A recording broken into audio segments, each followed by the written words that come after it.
Здравствуйте! Тема сегодняшнего урока – неглубокая нейронная сеть. Искусственный нейрон – это базовый элемент искусственной нейронной сети, являющийся отдаленным подобием биологического нейрона. Математически искусственный нейрон представляет простой функцией, которая имеет входы. Каждый вход умножается на некие веса. Далее все суммируется и прогоняется через нелинейную функцию, а результат подается на выход. Это инференс, то есть так работает обученный искусственный нейрон. Искусственная нейросеть – это способ собрать нейроны в сеть для решения конкретной задачи. Все нейроны собираются по слоям. На входной слой подается входной сигнал, а с выходного слоя снимается результат работы нейросети. Между входным и выходными слоями есть некоторое число скрытых слоев, которые выполняют основные вычислительные операции. Если число скрытых слоев равно единице, то сеть считается неглубокой, если больше – глубокой. Другая задача – обучить нейрон. Обучение заключается в нахождении правильных весов. Если мы на входе нейрона знаем, какой должен быть ответ и какой он получится, то нам становится известна разница – ошибка. Ошибку можно отправить обратно ко всем входам нейрона и понять, какой из них и насколько на нее повлиял. Подкорректировав веса, на соответствующем входе можно уменьшить ошибку. Это основная идея алгоритма обратного распространения ошибки – backpropagation. Данный процесс можно прогнать по всей сети, модифицируя веса для каждого нейрона. Для этого нужно взять производные активационных функций нейронов. Раньше приходилось вручную писать сложные производные для слоев с нетривиальной структурой. Теперь же все пакеты для работы с нейросетями дифференцируют их автоматически. Теперь поговорим о статистике. Точность работы нейросетей растет. В области обработки изображений и распознавания речи машинное обучение уже вытеснило классические алгоритмы, так как появились нейросети, значительно уменьшающие ошибку. Фиолетовым цветом показан Deep Learning, голубым – классический алгоритм компьютерного зрения. График демонстрирует, что с использованием глубокого обучения уменьшилась ошибка, и она продолжает уменьшаться. В 2015 году в рамках соревнования ImageNet ILS VRC исследователи констатировали превосходство программ в определенных задачах проекта над человеческими способностями. Однако первым задокументированным случаем, где нейросетевые системы обгоняют человека, является программа по распознаванию дорожных знаков, созданная специалистами компании Swiss AI Lab. В 2011 году на базе 50 тысяч изображений немецких дорожных указателей она показала результат 99,46%, что в 2 раза эффективнее человека. Персептрон и нейросеть прямого распространения. Персептрон и нейросети прямого распространения прямолинейны. Они передают информацию от входа к выходу. В нейросетях все нейроны собираются по слоям, которые состоят из входных, скрытых или выходных клеток. Клетки одного слоя не связаны между собой, но соседние слои полностью связаны. Персептрон является самой примитивной нейронной сетью, которая имеет 2 входных клетки и 1 выходную. Она может использоваться в качестве модели логических вентилей. Нейронные сети прямого распространения обучаются по методу обратного распространения ошибки. Сеть получает множество входных и выходных данных. Этот процесс называется обучением с учителем. Нейронные сети прямого распространения на практике часто комбинируют с другими типами сетей для получения новых. Классификация нейронных сетей. Неглубокая нейронная сеть. Неглубокая нейронная сеть имеет только один скрытый слой между входом и выходом. Неглубокие нейронные сети – совместная фильтрация. Нейронные сети состоят из групп перцептрона, чтобы имитировать нейронную структуру человеческого мозга. Неглубокие нейронные сети имеют один скрытый слой персептрона, Одним из распространенных примеров неглубоких нейронных сетей является совместная фильтрация. Скрытый слой персептрона будет обучен представлять сходство между сущностями, чтобы генерировать рекомендации. Система рекомендаций в Netflix, Amazon, YouTube и так далее использует версию совместной фильтрации, чтобы рекомендовать свои продукты в соответствии с интересами пользователей. Многослойный персептрон – глубокие нейронные сети. Нейронные сети с более чем одним скрытым слоем называются глубокими нейронными сетями. В целом, они помогают нам достичь универсальности. Учитывая достаточное количество скрытых слоев нейрона, глубокая нейронная сеть может приблизиться, то есть решить любую сложную реальную проблему. Теорема универсального приближения является ядром глубоких нейронных сетей для обучения и подгонки любой модели. Каждая версия глубокой нейронной сети состоит из полностью связанного слоя продукта с умножением матрицы, который оптимизирован алгоритмами обратного распространения.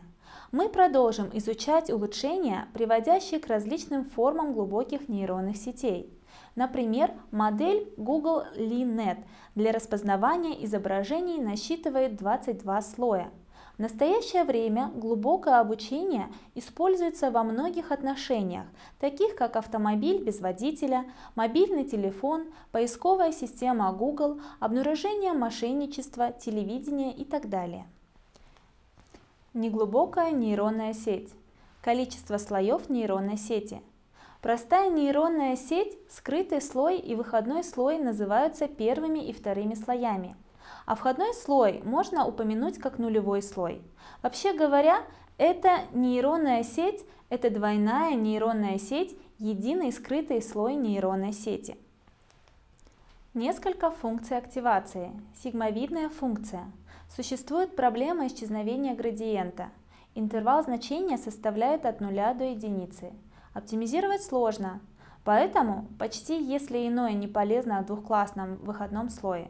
Другие случаи функции tangent-h почти лучше, чем она. Функция tangent-h – двойная функция кривизны. Она превосходит сигмовидную функцию, но все же имеет проблемы с исчезновением градиента. Функция ReLU – линейный коррекционный блок. Эта функция обычно используется, однако это может привести к смертным нейронам. Производное значение x равно нулю не влияет. Leaky Function ReLU с утечковатыми функциями ReLU. Вариант функции ReLU для решения проблемы смертных нейронов. Производное значение x равно нулю не влияет. Линейные функции активации редки. Они используются в скрытом слое с использованием цели выходного слоя или для сжатия или тому подобного. Это почти бесполезно. При обучении нейронной сети очень важна случайная инициализация. Логистическая регрессия – инициализация веса составляет 0. Если матрица веса в нейронной сети инициализируется до нуля, она не будет использовать метод падения градиента. Мы обычно инициализируем матрицу веса к очень маленькой случайной цене. Поскольку вес слишком большой, z будет большой или слишком маленький. Если функция активации является сигмовидной функцией или функцией tangent-h, она упадет в нижнюю часть функции активации. Уклон градиента будет очень маленьким. Это означает, что падение градиента будет очень медленным. Давайте начнем с тривиализации. Глубокая нейронная сеть – это просто сеть прямой связи со многими скрытыми слоями. Это более или менее все, что можно сказать об определении. Нейронные сети могут быть периодическими или связанными. Те, у которых есть прямая связь, не имеют никаких петель на графике и могут быть организованы в слои.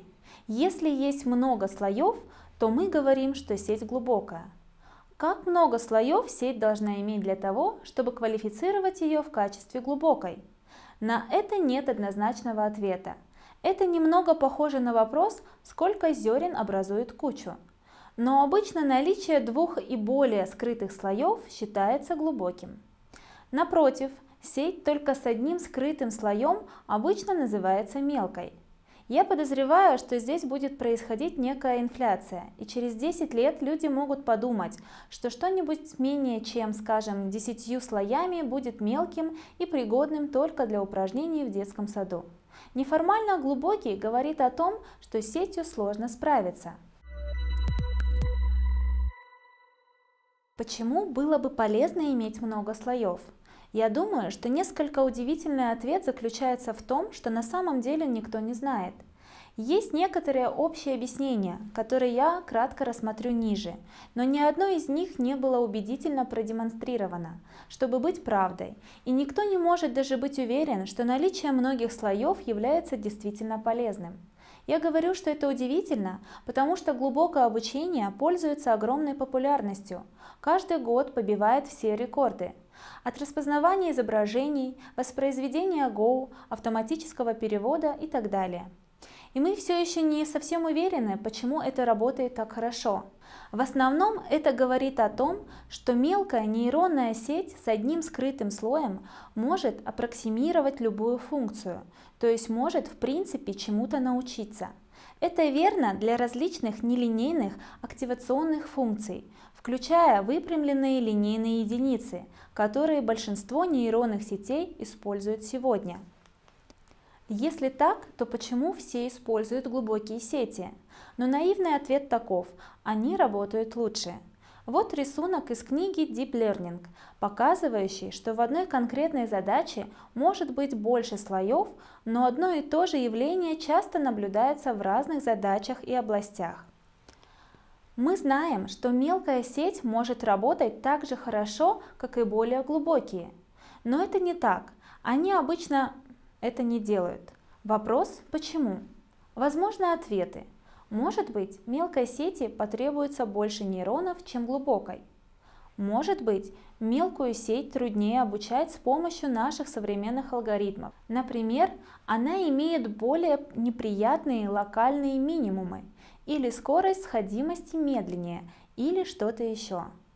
Может быть, поверхностная архитектура не подходит для тех проблем, которые мы обычно пытаемся решить.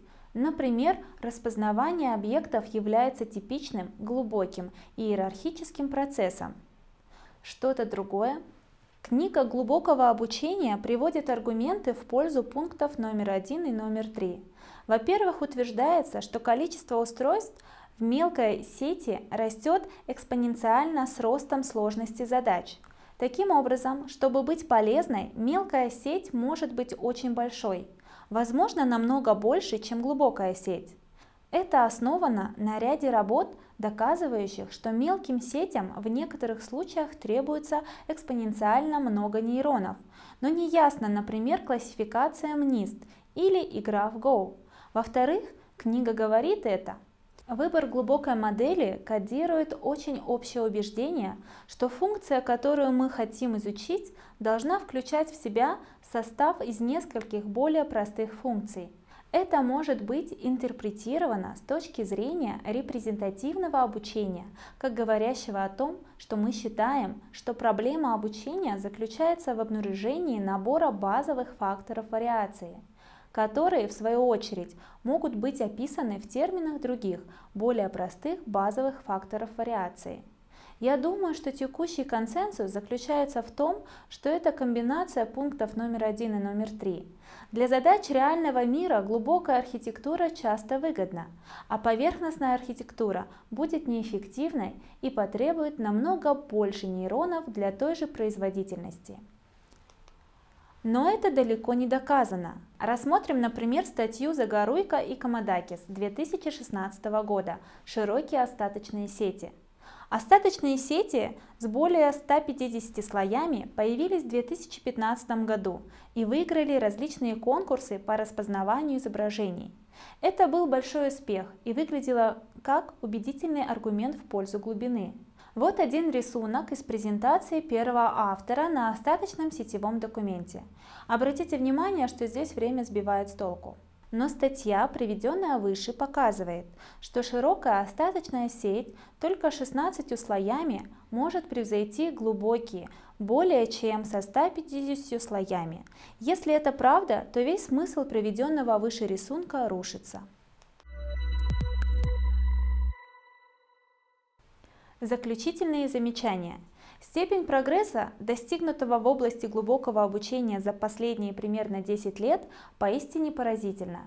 Но большая часть этого прогресса была достигнута методом проб и ошибок, и нам все еще не хватает базового понимания того, что именно делает глубокие сети эффективными. Даже список вещей, которые люди считают важными для создания эффективной глубокой сети, кажется, меняется каждые пару лет. Возрождение глубокого обучения началось в 2006 году, когда Джеффри Хинтон, который работал над нейронными сетями более 20 лет без особого интереса со стороны кого-либо, опубликовал пару прорывных работ, предлагающих эффективный способ обучения глубоким сетям. Хитрость заключалась в том, чтобы использовать предварительную подготовку без присмотра перед началом градиентного спуска. Эти документы произвели революцию в этой области, и в течение нескольких лет люди думали, что неконтролируемая предварительная подготовка является ключевым фактором. Затем, в 2010 году, Мартенс показал, что глубокие нейронные сети можно обучать с помощью метода второго порядка, так называемых методов без Гейсиана, и могут превзойти сети, обученные с помощью предварительного обучения, глубокое обучение с помощью оптимизации без Гейсиана. Затем в 2013 году Суцкивер и другие показали, что стохастический градиентный спуск с некоторыми очень умными уловками может превзойти методы без Гейсиана. О важности инициализации и импульса в глубоком обучении. Кроме того, около 2010 года люди поняли, что использование выпрямленных линейных единиц вместо сигмовидных единиц имеет огромное значение для градиентного спуска. Dropout появился в 2014 году. Остаточные сети появились в 2015 году. Люди продолжают придумывать все более и более эффективные способы обучения глубоких сетей. И то, что казалось ключевой идеей 10 лет назад, сегодня часто считается неприятностью. Все это в значительной степени обусловлено методом проб и ошибок. И мало кто понимает, что заставляет некоторые вещи работать так хорошо, а другие нет. Обучение глубоким сетям похоже на большую хитрость. Удачные трюки обычно рационализируются постфактум. Мы даже не знаем, почему глубокие сети достигают плато производительности. Всего 10 лет люди обвиняли локальные минимумы, но в настоящее время думают, что дело не в этом. Когда на плато производительности градиенты имеют тенденцию оставаться большими. Это такой основной вопрос о глубоких сетях, и мы даже не знаем этого. На этом наше занятие подошло к концу. Всего доброго, спасибо за внимание.